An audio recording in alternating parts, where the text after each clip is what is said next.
Usa ka pagtuo, usa ka tingog, usa ka katawhan.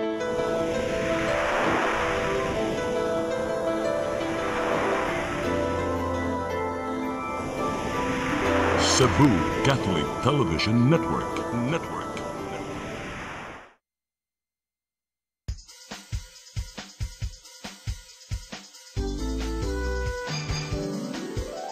Hello Cebu, maayong buntag. Nagsunta ang kahayag nga nagsulit sa matuod, nadagan sa panghitabo. Hello Cebu, maayong buntag Pinoy.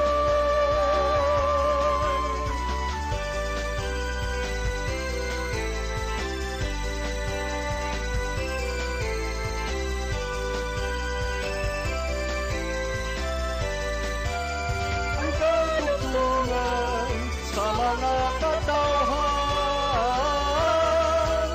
Hello Cebu, hello Cebu, maayong buntag Pinoy, maayong buntag Pinoy, maayong buntag Pinoy. Hello Cebu, maayong buntag Pinoy. Adlaw karong Huwebes, pitsa 11 sa buwan sa Setyembre tuig 2025. Sa ngan sa kong partner nga si Attorney John Destacamento, kanyang alagad sa kanginan Malu Inocando Tabar. Ubani ko ang sa alas 9 karong buntagas ng programang Hello Cebu, maayong buntag Pinoy. Samtang nagpaabot kita sa ato ang latest weather update gikan sa Pag-asa Mactan ato sang ipadangat kining atong front pages sa mga pamantalaang lokal ug nasyonal atong sugdan sa Sunstar Daily. Sa Sunstar Daily, 5% penalty rule pushed to end city's never-ending projects. Sa Super Balita sa Sunstar, SUV ni Pam hinulman, di hinatag. Sa The Freeman, Archival slams project delays. Mayor blames DPWH and contractors. Sa Banat News, sa The Freeman, lahugay sa CCPO, bag-ong hepe sa mga police station. Sa Philippine Daily Inquirer, Soto rejects Marcoleta bid to put Discayas in WPP or Witness Protection Program. Sa Philippine Star, Dizon seeks DOJ lookout order versus Bonoan and Mayor. Sa Manila Bulletin, Marcos says we'll dismantle DPWH systemic corruption. Dizon seeks lookout order versus former undersecretary. Ug sa Tempo, Atong and others subpoenaed over missing sa Bungeros case. Mao gatong front pages sa mga pamantalaang lokal ug nasyonal. Sa mong pagbalik atong paningkamutan nga duna kitay mahinabi gikan sa Pag-asa Mactan ug ato sang ipadangat kaninyo ang atong mga balita. Please stand by. Hello Cebu,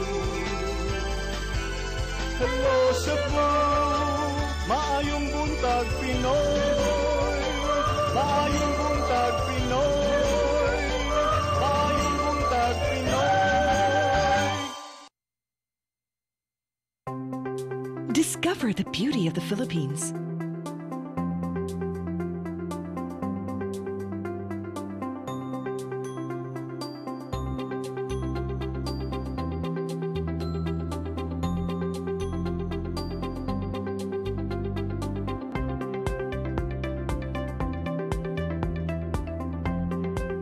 With Philippine Airlines, the country's flag carrier.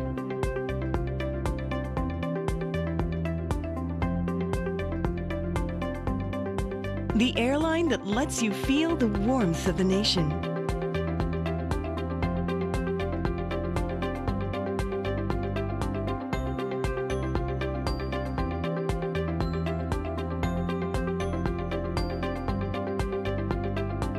Mabuhay!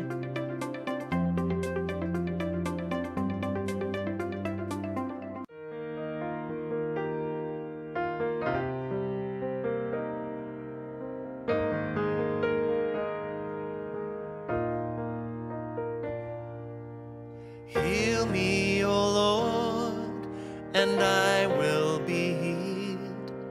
Save me, and I will be saved. Heal and I will be healed. For you are the one I praise. You are the one I praise. Sing it with me. Heal me, O Lord, and I will be healed. Save me, and I will be saved.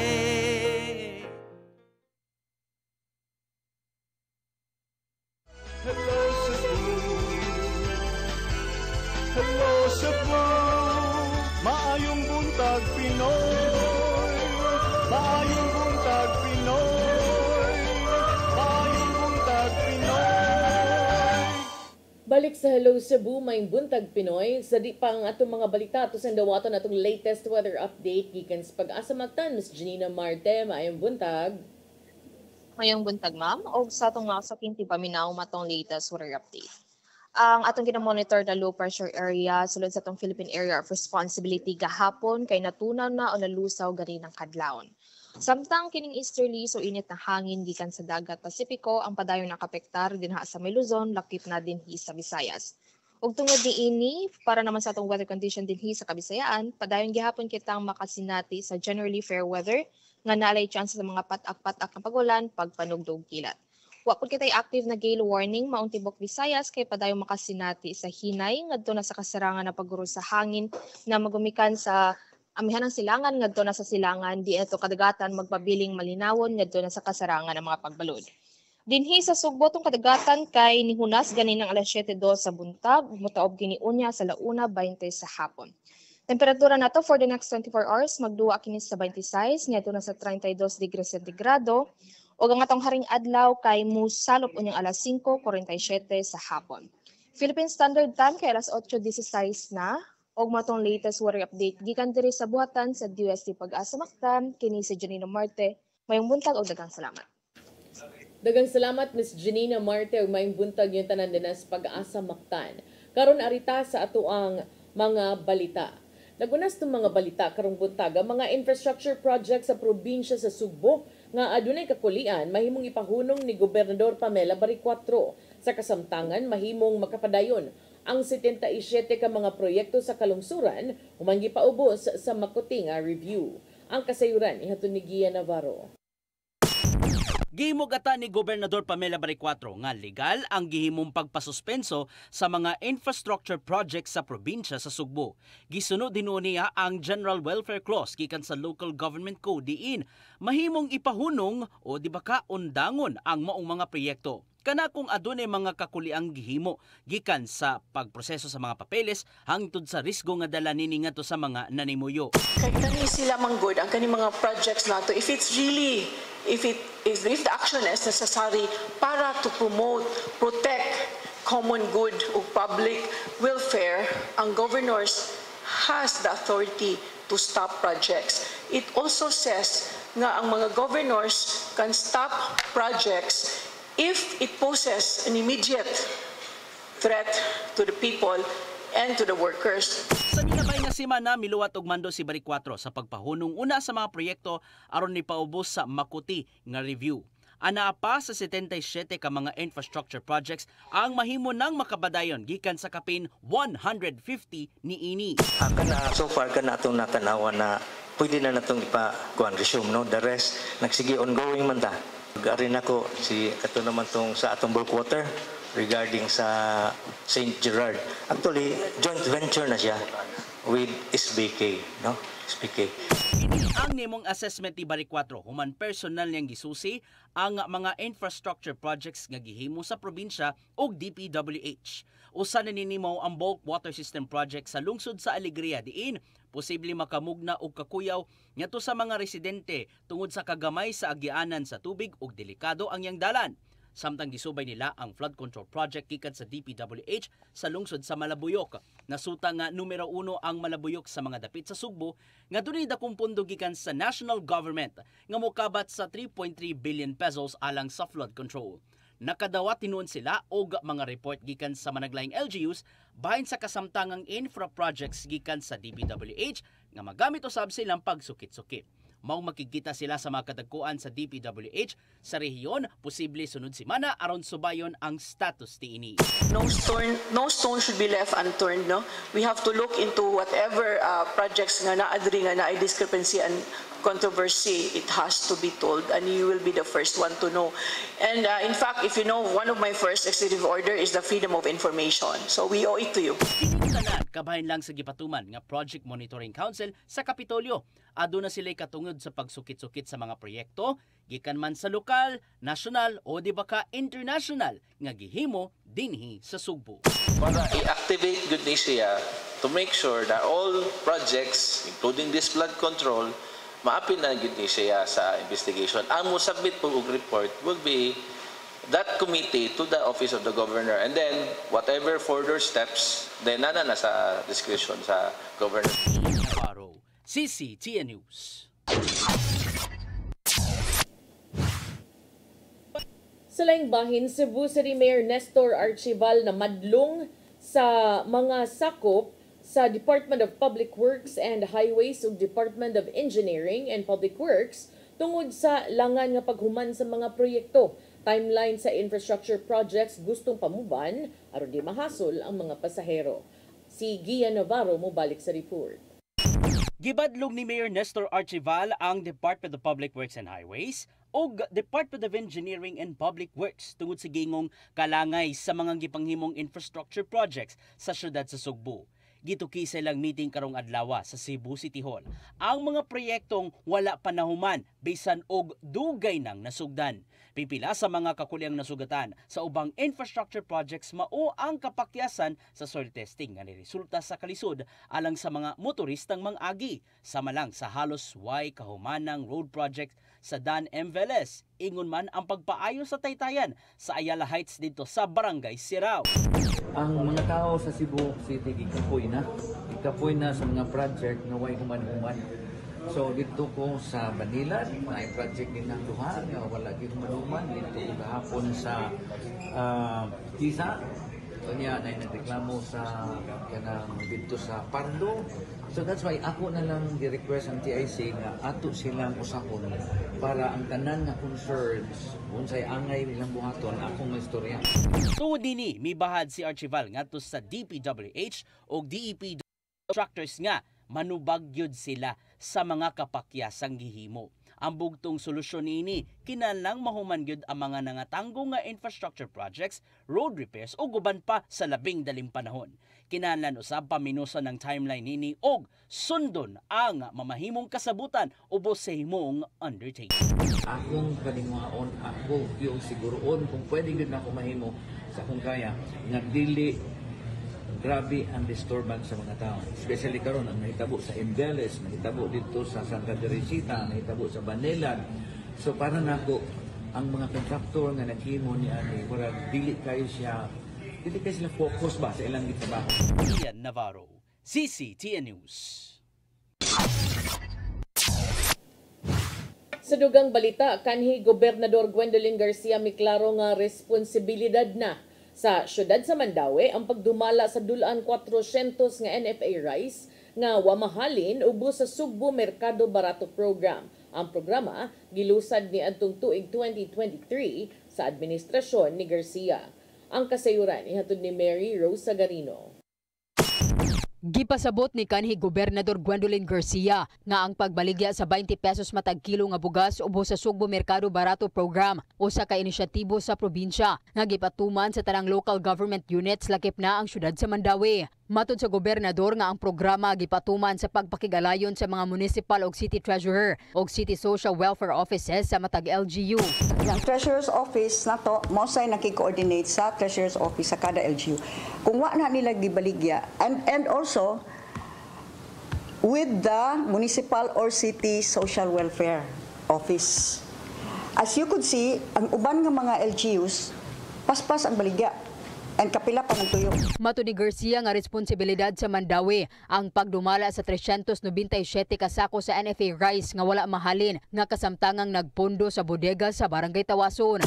That is a Mandaue City issue. And I think that should be confined within Mandaue City. Ang wala mahalin nga bugas kabahin sa programa sa Kapitolyo ni atong tuig 2023, pagbaligya sa NFA rice sa 20 pesos matag kilo, isip tabang sa kabus nga mga pamilya. Ang Kapitolyo ni tagana sa Mandaue og kapin libo ka sako, apan 397 niini ang nagpabiling wala mahalin. Sa kasamtangan wala pay nakabuot nga panagsabot ang mga bagong administrasyon sa Mandaue ug probinsya. Matod sa Kapitolyo nga adunay bayranan ang Mandaue nga 1 ka milyon ka pesos para sa bugas. Apan sa habig sa syudad, nagkanayon nga walay formal nga kasabutan kabahin sa pagbaligya niini. Ang Mandaue City Social Welfare and Services nagkanayon nga pipila sa hinungdan sa wala pagkahalin, lakip na ang reklamo sa presensya sa UD, limitadong mapalit nga 2 ka kilo matag simana, lisod nga akses sa ubang lugar o pinili nga benepisaryo. Mary Rose Sagarino, CCTN News.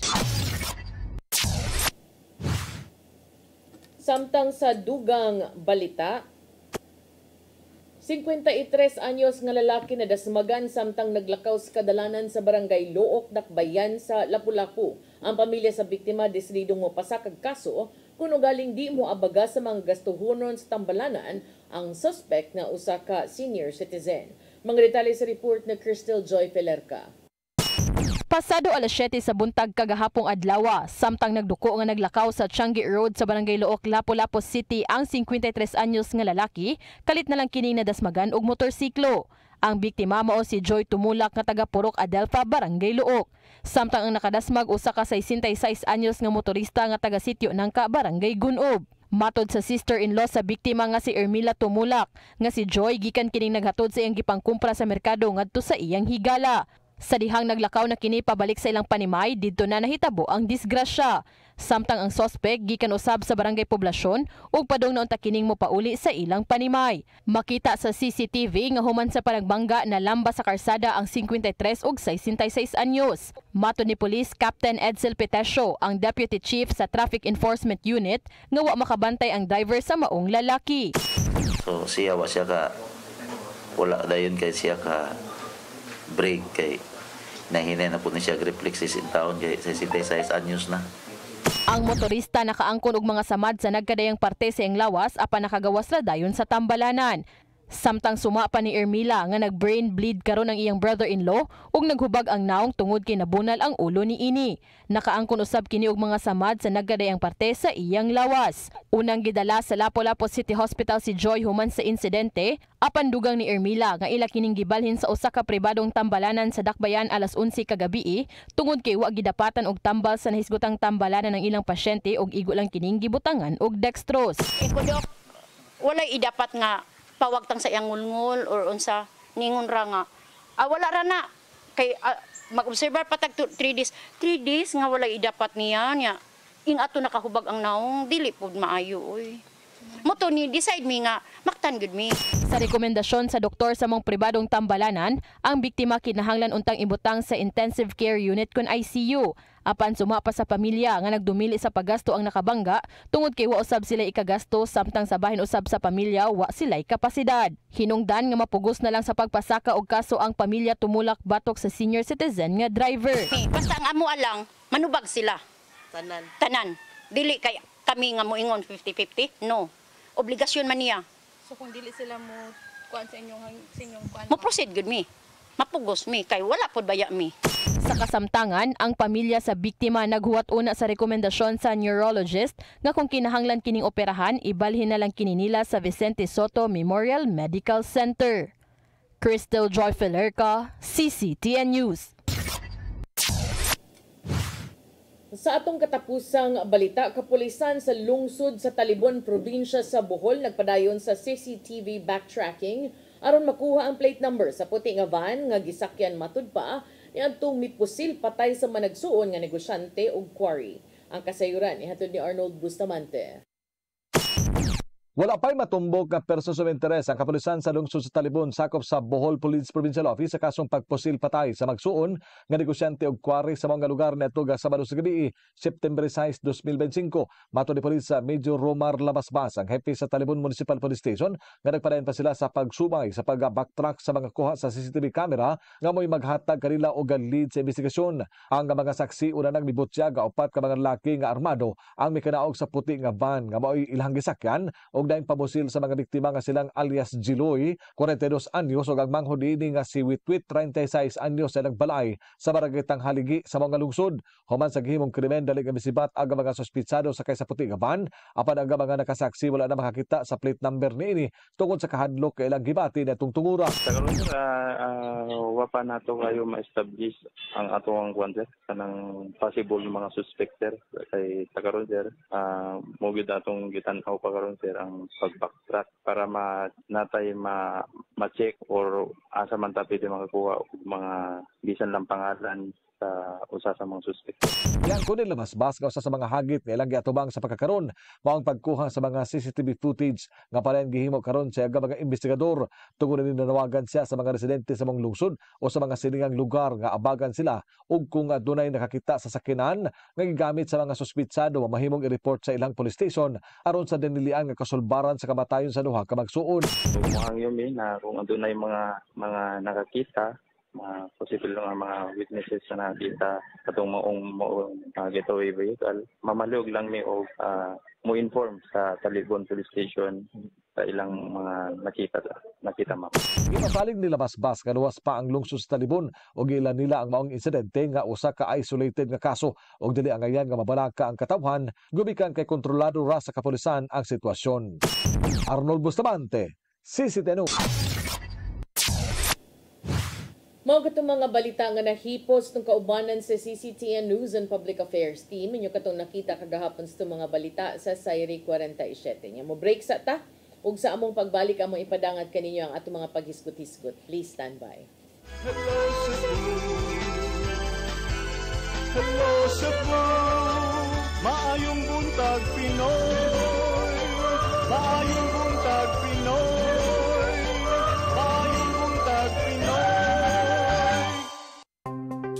Discover the beauty of the Philippines.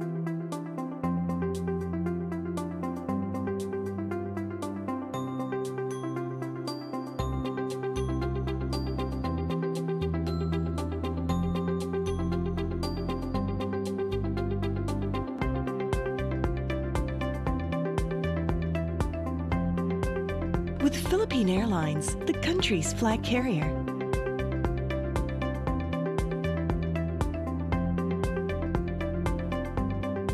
The airline that lets you feel the warmth of the nation.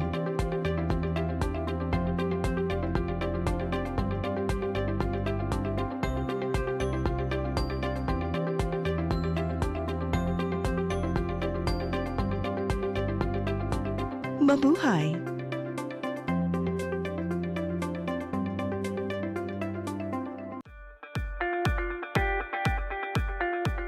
Congratulations! Nunito Tatay Dodong A. Lamchua, awarded as Cable TV Maverick, Father of Cable TV in the Philippines, given by Philippine Cable and Telecommunications Association Incorporated, PCTA, from Phil Products Group of Companies.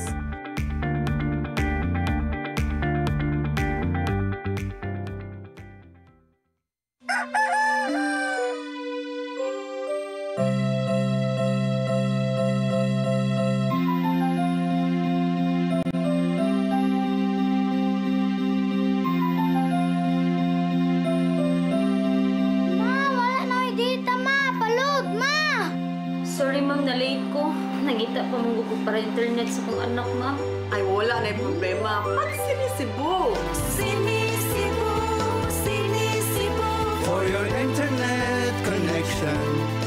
And for the signal of your cable TV. So fast and straight, the transmission to your home. Sinisibu! Sinisibu! Sinisibu! Offers you to have fiber optics for your viewing experience.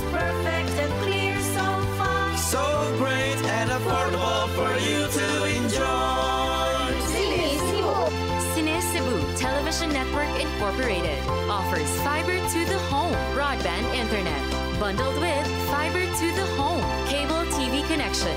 Cine Cebu Television Network Incorporated, with its operation in Metro Cebu and the whole province of Cebu soon. And affordable for you to enjoy. Cine Cebu.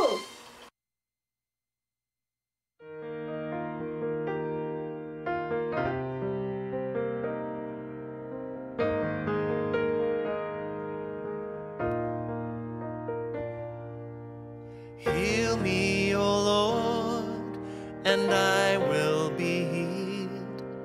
Save me, and I will be saved. Heal me, O Lord, and I will be healed. For you are the one I praise.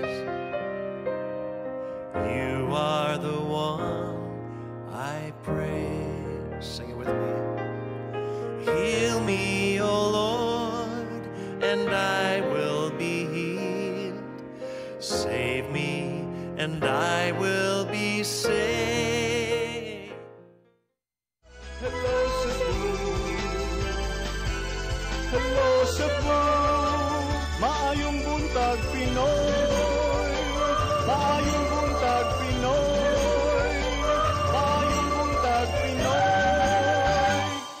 Balik sa Hello Cebu, maayong buntag Pinoy. Ug karon sa atong paghisgot-hisgot atong unahon sa aning nagpadayon no nga mga resulta sa nangabunggo nga mga flood control projects didto sa kauluhan. Ang labing bag-o karon mao ang bag-o usab nga nilingkod nga Public Works Secretary nga kanhi Secretary usab sa Department of Transportation nga karon si DPWH Secretary Vince Dizon ni auhag na sa Department of Justice sa pagluwat og Immigration Lookout Bulletin kon ILBO nga naglakip sa iyang gipulihan nga si Manuel Bunoan ug ang anak niini nga si Fatima Gay de la Cruz. Lakip na si Mayor Rene Maglangke sa Candaba, Pampanga ug ang anak niini nga si Macy Monique. Si Dizon miduso niining maong request ngadto kang Justice Secretary Jesus Crispin Remulla sa usa ka suwat nga gipitsahan og Septembre 8. Kini subay usab sa direktiba gikan ni Presidente Marcos matod ni Secretary Dizon. Lakip sa ginganlan sa maong lookout bulletin request mao si Sunshine Bernardo, ang Corporate Secretary sa MBB Global Properties Corporation. Kay numduman si Senator Panfilo Lacson sa iyang privileged speech ni adtong Martes ni yagyag sa matud pa kalambigitan ni ining MBB Global Properties Corporation sa mga anomaloso nga flood control projects sa Department of Public Works and Highways kun DPWH. Si Lacson siyang expose ni ingon nga si Bunoan, si Maglangke ug ang kanhi DPWH Undersecretary nga si Roberto Bernardo mga business partners di ay sa MBB Global Properties Corporation. Matud ni Secretary Dizon nga usa ka investigasyon ang gipahigayon karon sa mga opisyales and key officers sa DPWH ug ang key officers usab sa construction companies nga matud pa nalambigit sa mga ghost project o bakaha mga substandard nga pagtukod sa mga flood control projects. Ang timely nga pagluwat ni ining ILBO matud pa is of utmost necessity to enable the current investigations to proceed without delay and to hold those liable accountable to the Filipino people. So nindot nino iyang giduso gyud nga ang kaning mas labing dali nga pagluwat ni ining ILBO o kining i-monitor sila kining order nga iyang gi-request Immigration Lookout Bulletin Order kinahanglan gid kuno kaayo aron makatabang usab nga makapadayon na ang kasamtangang investigasyon nga di na malangan pa og aron usab patubagon kadtong mga dunay tulubagon sa katawhang Pilipino. Gawasad sa pagluwat og ILBO ni hangyo usab si Secretary Dizon ngadto sa Bureau of Immigration nga pahibaw-on gyud dayon ang DPWH ug ang ubang law enforcement agencies sa bisan unsang kasayuran. Kung ugaling dunay umaabot nga biyahe ang katunggiang ginganlan nga mga individual. Si Dizon nakapangayo na sab og Ilbo ngadto kang Bernardo sa sayo nga bahin. So kaniro no unsay padulngan ani na discuss na namong attorney earlier nga Ilbo is just an Ilbo, but still kanang the faster the better aron masugda na gyud ning mga ingon ani unya gawas ni ini ang kining gihimo sad subay gyapon aning flood control murag wa ni salir no ang request nga himuon silang state witness kini human si Senate President Vicente Soto III padayong wa ni tagad no wa pirmahi ang usa ka suwat nga gihimo sa kanhi Blue Ribbon Committee Chairman nga si Senator Rodante Marcoleta nga nangayo o ni request ngadto sa Department of Justice nga ipaubos sa Witness Protection Program ang mga kontraktor nga managtian nga sila si Sarah ug si Curly Discaya. Matud ni Soto, ang suwat ni Marcoleta was addressed to Justice Secretary Jesus Crispin Remulla.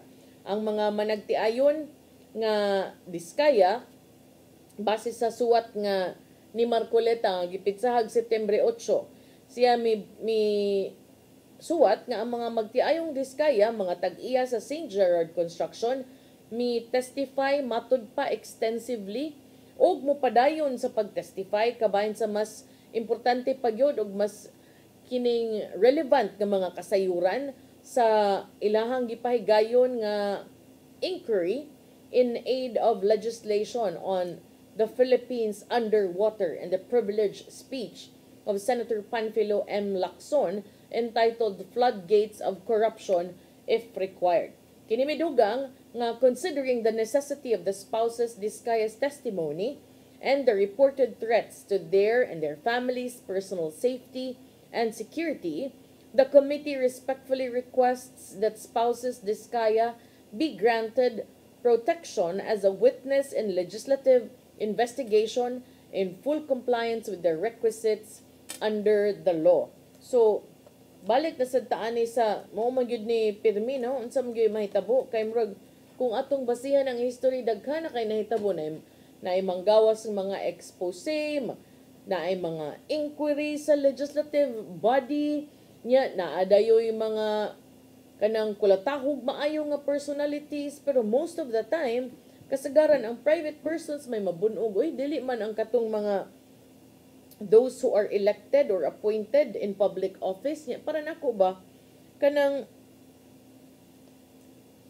para nako mas doble unta ang silot o doble unta ang tulubagon sa mga tao nga naa sa gobyerno kay dili man sila private citizens, they are elected and they have duties to uphold the interest of the common good and the Filipino people. Unya, isa man kasagaran nga mo man ay mas kuan ay mas makalingkawas kay mabunog man ang katong private person. So unta ba kanang kanus-a pa magkata makakita no nga ingon aning mga insidente manubag gyud ang gikinahanglang manubag.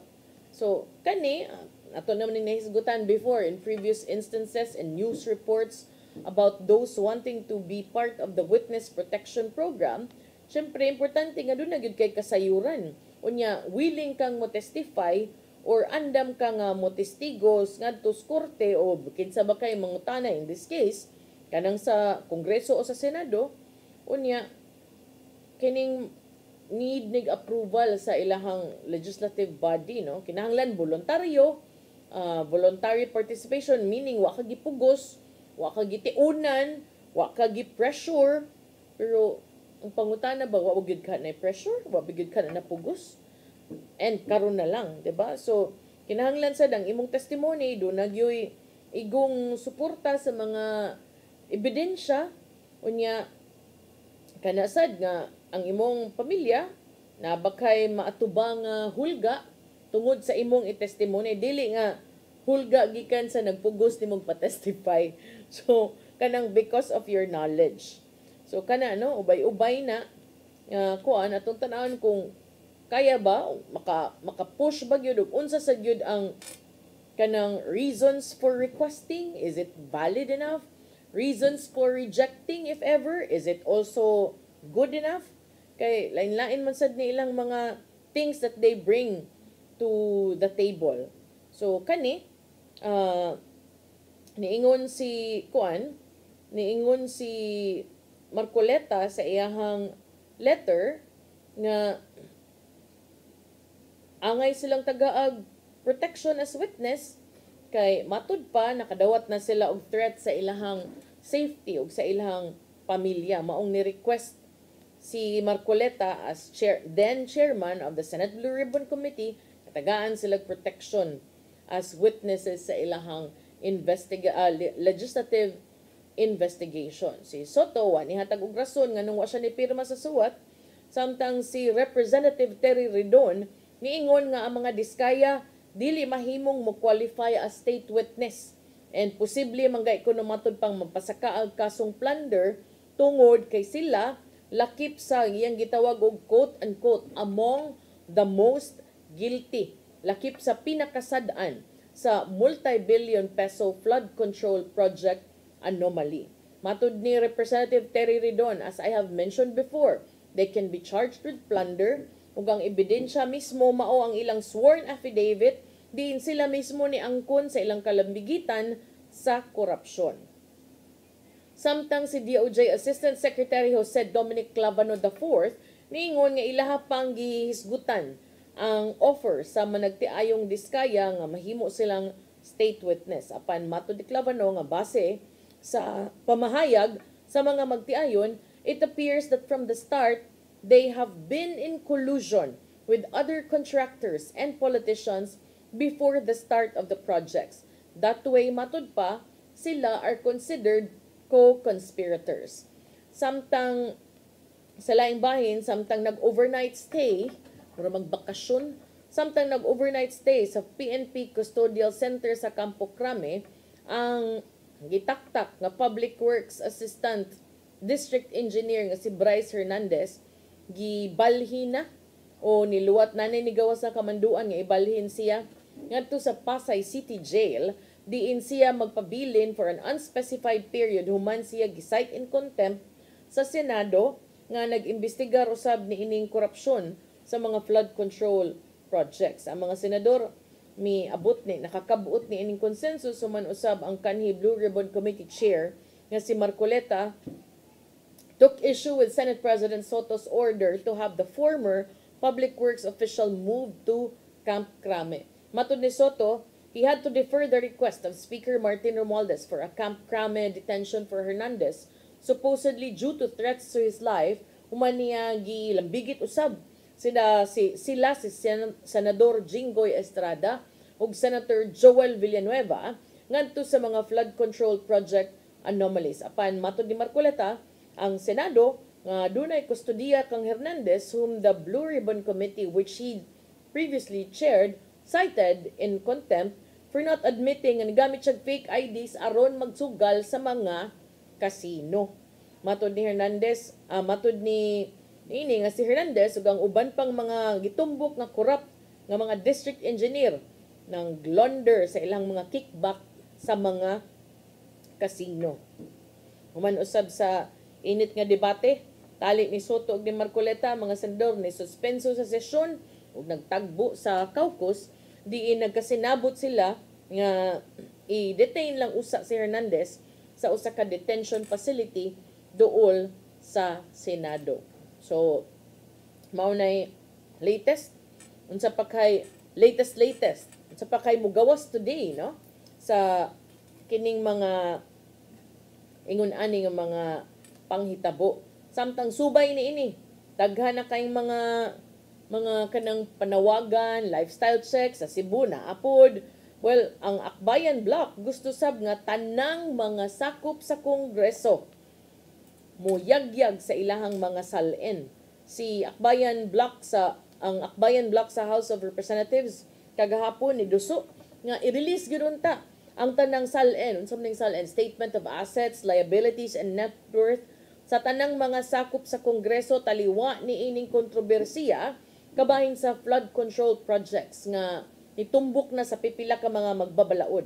Si Akbayan Representative Chel Jokno Percival Sendanya ug Dada Kiram Ismula, lakip na si Dinagat Islands Representative Kaka Bag-aw ni duso sa House Resolution number 271 nga nagmando sa buhatan sa Secretary General nga ipublikar ang tanang salen sa mga sakop sa House of Representatives, meaning salen sa tanang kongresista.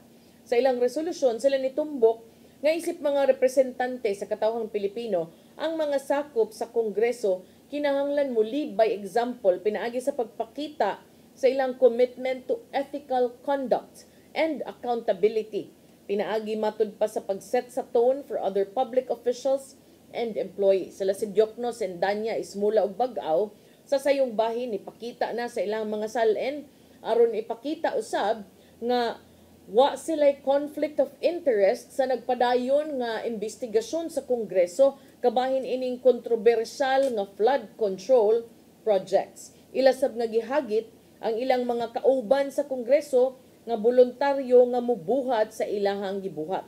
Matod ni Representative Chel Diokno, kung kita ganahan gyud tang panggunahon, wag tangon ang korupsyon, ang mga magbabalaod mo'y labing una gyud untang mubukas sa ilang kaugalingon ngadto sa pag-iskutinyo sa mga tao nga Pilipino. Ingon siya kanang paghimo natong public o pagpublikar nato sa itong mga salin atong gipakita sa mga tao nga wa tay gitago ug we have everything to account for. Kini mo yang gibutyag usab.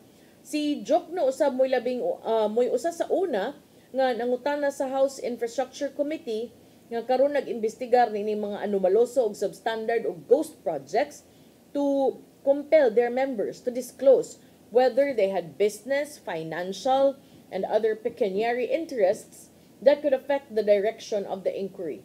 Usa ka tigpamaba sa House of Representatives sa milabayng semana niingon nga ang salen ni Speaker Martin Romualdez has been filed and is open for scrutiny. Kini man usab na nawagan og review sa mga dokumento gikan ni Acting Davao City Mayor Sebastian Baste Duterte. Kini maong resolusyon tumaw taliwala sa nagkalain-lain sa mga inquiries nga gipahigayon sa Senado ug sa House of Representatives kabahin sa controversial flood control projects ubos sa administrasyong Marcos.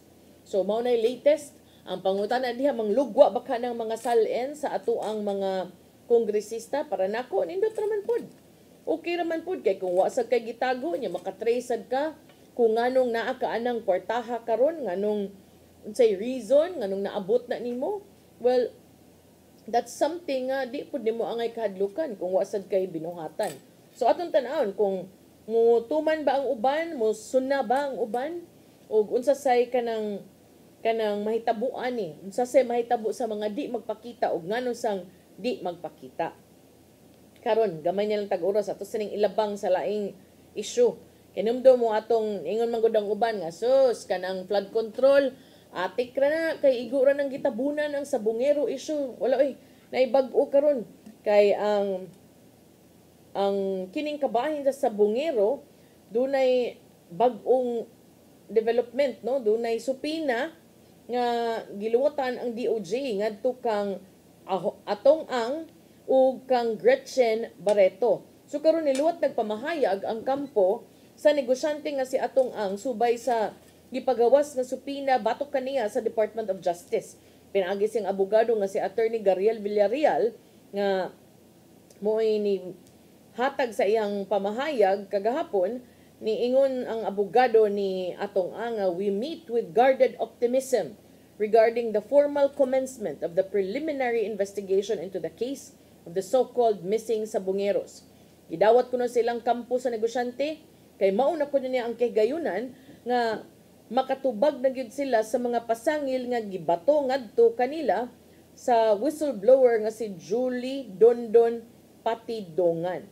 Matud sad sa abogado ni atong ang ilang gi-welcome ang kahigayunan nga makatubag na gyud sila ug makaatubang sa mga akusasyon nga puros ra kuno kanang bunga sa mga unsubstantiated claims sa whistleblower nga si Julie Dondon Patidongan kinsa matud pa base sa ebidensya nga ilang nakuha Murag nasa gyud kunoy motibo ug usasad sa mga responsable sa pagkawagtang sa mga sabungero.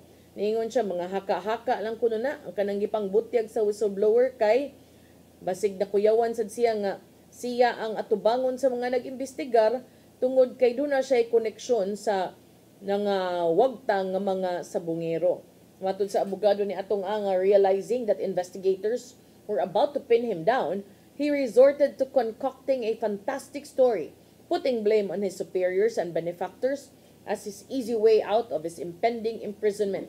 Ilasang gihagit si Dondon nga muatubang ug di magtago-tago aron mapamatud-an ang iyang mga pamahayag. Niingon siya, hinahamon ko si Dondon na lumabas na sa likod ng saya ni Secretary Remulla at patunayan niya sa pamamagitan ng ebidensya ang mga akusasyon niya.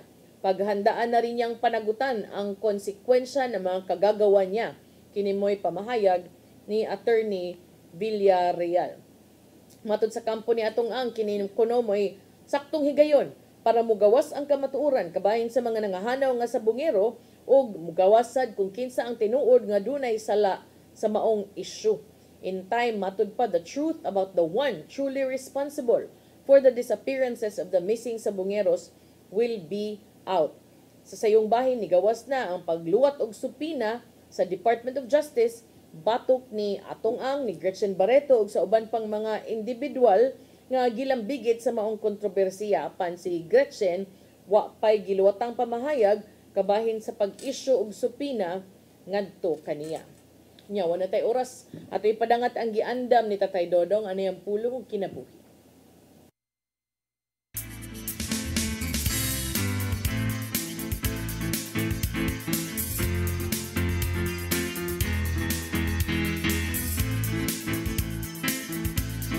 Ang pulong mo ang diwag sa dalan ko. Ang apostolic succession nakita nga mo'y usa sa mga elemento aron maglangkob sa usa ka tinuod nga simbahan. Tungod kay kini nasunod man sa mga espirituhanong otoridad ug responsibilidad nga gihatag ni Jesus sa iyang mga apostoles. Sa Mateo 28:19 nag-ingon, "Busa panglakaw kamo ngadto sa tanang katawan sa tibok kalibutan, ug himuha sila nga ako mga tinunan. Ug bunyagi sila sa ngalan samahan sa Anak ug sa Espiritu Santo, ug tudloy sila sa pagtuman sa tanan nga akong gisugo kaninyo." Atong masabtan dinhi nga ang mga tinunan ni Jesus iyang gimanduan nga gikinahanglan ipakatap ang iyang mga pagtulunan. Busa ang Katoliko gyud mao ang unang gitukod na simbahan ni Kristo. Ang Katoliko mao ang tinuod nga simbahan. Sa Mateo 16:18-19 nag-ingon, "Busa sultihan ko ikaw si Pedro, ug ibabaw ning bato, tukuron ko nga akong iglesia. Ug bisan gani ang kamatayon dili gyud makabuntong nini. Ihatag ko kaninyo ang mga yawi sa ginharian sa langit. Ang imong idili dinhi sa yuta, idili usab dito sa langit. O ang imong itukod dinhi sa yuta, itukod usab dito sa langit." Mga igsoon, mao kini ang pulong nga maghatag og giya sa atong kinabuhi. Pagampo kita. Sa ngalan sa Ama, sa Anak, sa Espiritu Santo. Amen. Nagitong Amahan, kami nagampo karon ngadtong among mga igsoon na hisalaan sa ilang mga pagtuo. Lamdagi sila nga dadon unta sila pagbalik ina sa imong tinuod nga simbahan. Amen. Sa Ama, sa Anak, sa Espiritu Santo. Amen.